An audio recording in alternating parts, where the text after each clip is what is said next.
కూలిపోతాయి అంటుండగా మరి. అయ్యా ఆ మేడిగడ్డ కూలిపోతుంది అని అంటుండు కదా. రాజు దిగక ముందే నువ్వు 12 ఎత్తుగడలు కట్టినావు, రాజుని దిగొట్టినావు. ఇంకా కూలిపోయిన 4 పిల్లలు కట్టలేదా నీకు? నీ తెలివితోటి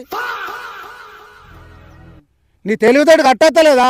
వచ్చిందే రైతు బంధు కానీ, రైతు బీమా కానీ, ఇవన్నీ ఇప్పుడు మోడీ కూడా ఈ కాపీ కొట్టిండు మన కేసీఆర్ని.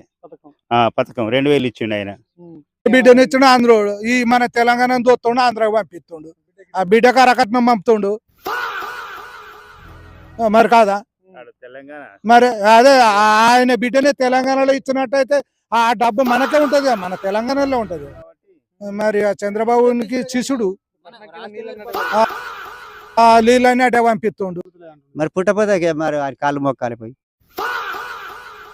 వాని కాళ్ళు మొక్కితే వాడు ఇప్పిస్తాడు కేసీఆర్ కాదా? మరి ఎందుకు వాడు ఎట్లా ఇస్తాడు? అత్త అడ్డవత్తుడా నీకు? అప్పు కాడిపోతే అడ్డవత్తుడా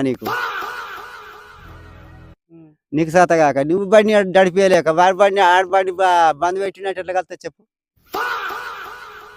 చాలా చేయకుండా తీసుకురా బజారా గుంజి, అంతే కదా?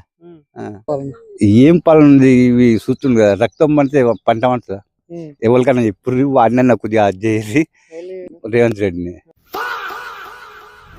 రైతులకు మేలు చేస్తానికి కాంగ్రెస్ అంటే కాదు, ఒక్క రైతుకు చేసినట్టు రుజువు ఏమో. ఏం చేసిండు? ఏం చేసిండు చెప్పు? వచ్చి రైతు బంధు ఓడగొట్టిండు.